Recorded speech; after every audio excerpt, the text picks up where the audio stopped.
أعوذ بالله من الشيطان الرجيم بسم الله الرحمن الرحيم الحمد لله رب العالمين الصلاة والسلام على رسول الله محمد وآله وصحبه أجمعين السلام عليكم ورحمة الله وبركاته Hayırlı günler, Allah subhanahu teala hayırlı durmuşlar nasip etsin. Peygamberimiz sallallahu aleyhi ve sellem sözde, yani bir hadisinde men kâne fi kalbihi miskal hardalatin minel kibri la yeşşummu raihatil cenneti la teşşummu mesirati 500 amin. Yani bir kişinin gönlünde bir hardala, yani hardala degen söz bizning tilimizde garshish degen söz. Yani şuşunun urluğu kadarıkkine, yani bir tuzan bir tüyü kadarıkkine tekebbürlük bulsa da ol kişi cennetinin isini almaz kıyamet gününde. Yani o vakitte şuşu cennetinin isi mahşer meydanına 500 yıllık yol orasından kelgen kibik, yani şuşu Iraklıktan 500 yıl Iraklıktan bulgan oradan şunun kadarı bütünüsüne de cennetlik bulgan, cennetke kirerge bilgilengen kişilerinin her birisinin de şu burnunda yani tuyula turgan bula. Lakin indi bularga şu kişilerge hatta şunda mahşer meydanında basıp tursalar da olarga bu cennetin isi yakın kelmesdi. Hatta bir yine tuzan bir tüge kadar ikkine ko'nglinde tekebbürlük bolsa da deydi. Peygamberimiz sallallahu aleyhi ve sellem bunu bir qatik hissetti. Yani o cennetin isi şu kadar rahat bulaşır. Kıyamet meydanında, mahşer meydanında şundan mümin Müslümanlar, yani cennetke bilgilengen kişiler şundan şamalarlar. Aha biz cennetke kireceğiz biz iken.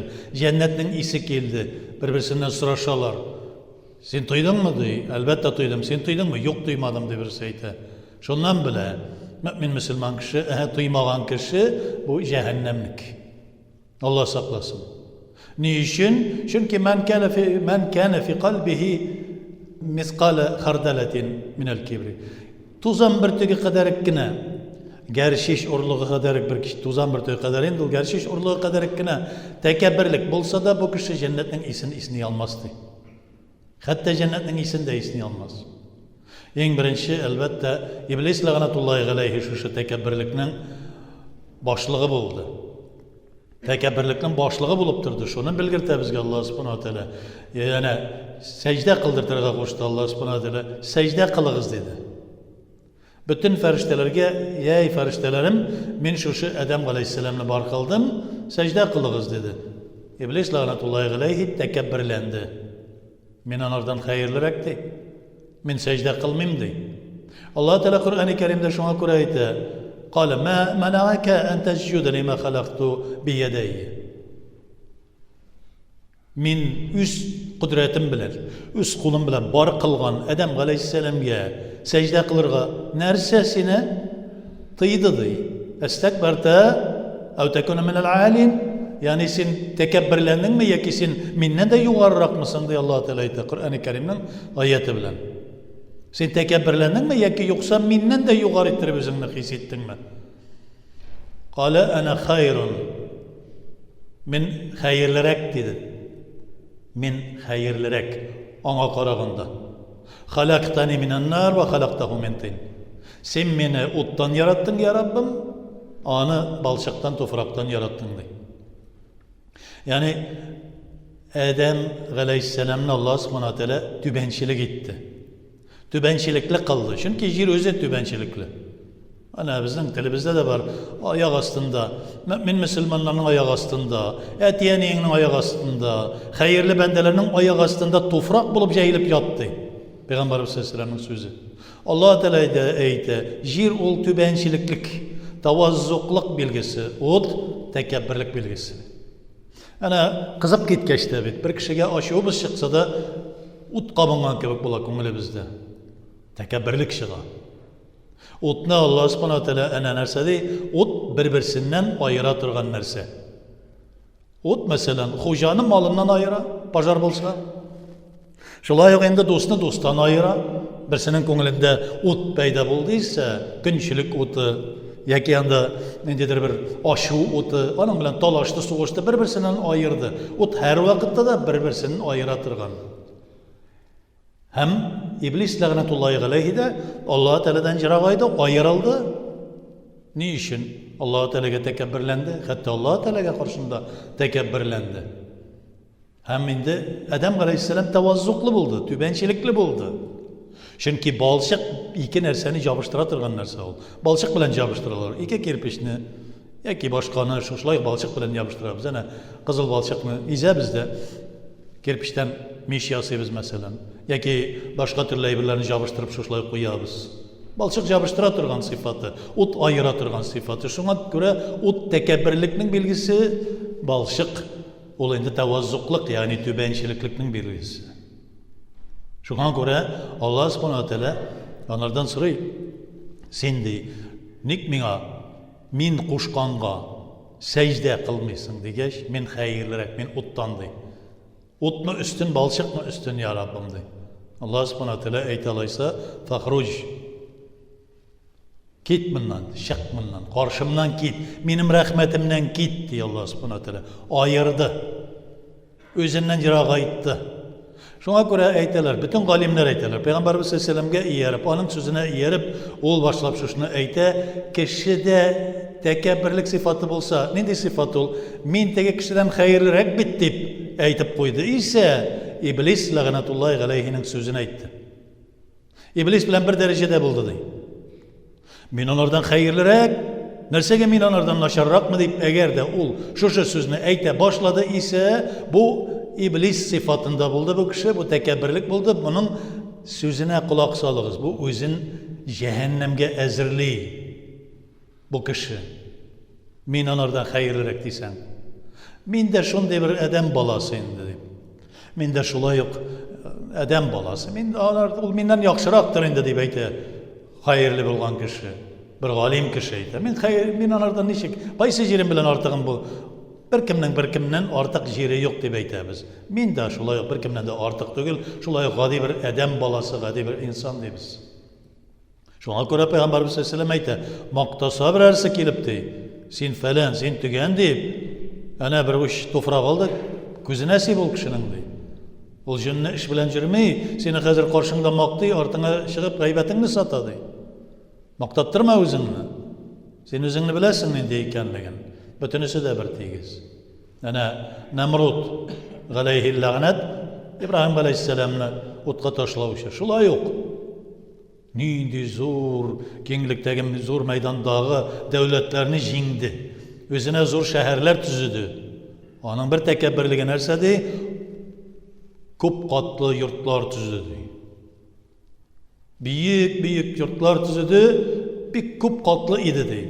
Мен моның белән Аллаһ Тәгалә дәрәҗәсендә үземне тоям ди. Намруд. Шуннан соң Аллаһ Субханаһу ва Тәгалә илчесен җибәрде, достын җибәрде, Ибраһим галәйһиссәламны. Әйт шуңа ди. Ана Пәйгамбәрбез сәлләм бу мәсьәләдә дә әйтә. Кыямәт алдыннан ялан аяклы көтүчеләр бийек йортлар төзи башларлар ди. Буны күрәбез шуны. Нәрсә турында әйтә? Күпме күбрәк биегрәк төзи, бийек йорт төзи дисә, ул үзен бөтенесеннән өстен иттереп күрмәкче була. Монсы Фиргавун дәрәҗәсе, Намруд дәрәҗәсе. Фиргавун нинди бийек пирамида төзеп, Мусаның Аллаһына җитәм дип, тәвбәстәгъфируллаһ шуны сөйләде. Намруд Әнә мин Аллаһ Тәгалә Тәңре дәрәҗәсендә дип, шулай бийек йортлар төзеде, күп катлы йортлар. Тәкәбберләнде. Шуңа күрә Ибраһим галәйһиссәлам аны чакыргач та, мин Тәңре дәрәҗәсендә ди, мин кемне телим газаплыйм, кемне телим җәннәткә кертәм ди, ташлагыз утка. Шуннан соң утка ташладылар. Аллаһ Субханаһу ва Тәгалә Ибраһим галәйһиссәламны коткарды да, нәрсә булды? Булут кебек шушы ширки шебенне җибәрде Аллаһ Субханаһу ва Тәгалә. Булут кебек булган ширки шебен шушы Намрудның бик каты күп иде гаскәре, шуның кадәр теге буң көндәге әйтегәндә бронированный дип әйтик. Шундый тимердән бөтен нәрсә, ук та керми, бер нәрсә керми, кылыч та алмый киемнәрен, җиңә алмыйлар. Шушы Аллаһ Субханаһу ва Тәгалә җибәреп, тишек тишектән шебеннәр кереп, шушы ширки кереп, әнә аларны харап иттеләр, юкка чыгардылар. Шуларның шебеннәрнең арасыннан бер күзе сукыр, Hem bir neçe ayağı bulmagan bir şirki, ya Rabbim deydi qıla. Ya Rabbim şuşun Namrudni minga bir eledi, min onu gazaplayım eledi. Allah subhanahu wa ta'ala teginin duasına cevap bire. Yarar dey, sin dey.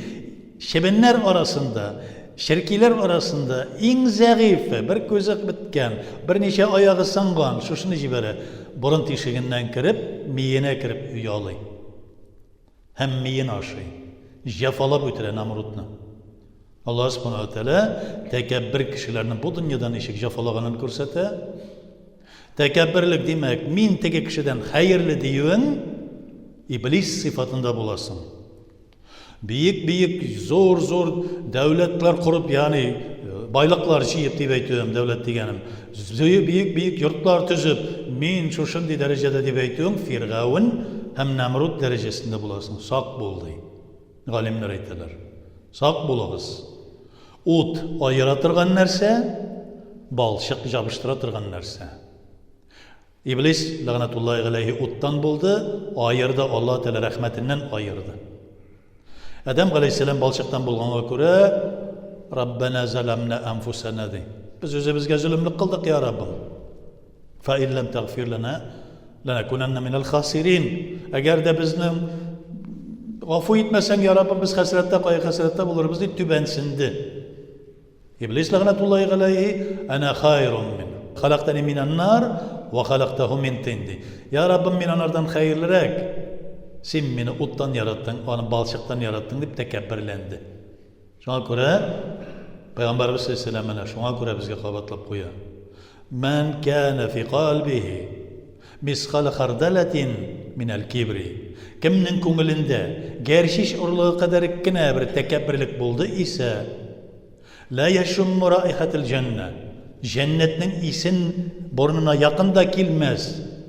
La tashummu masiratan 500 amin.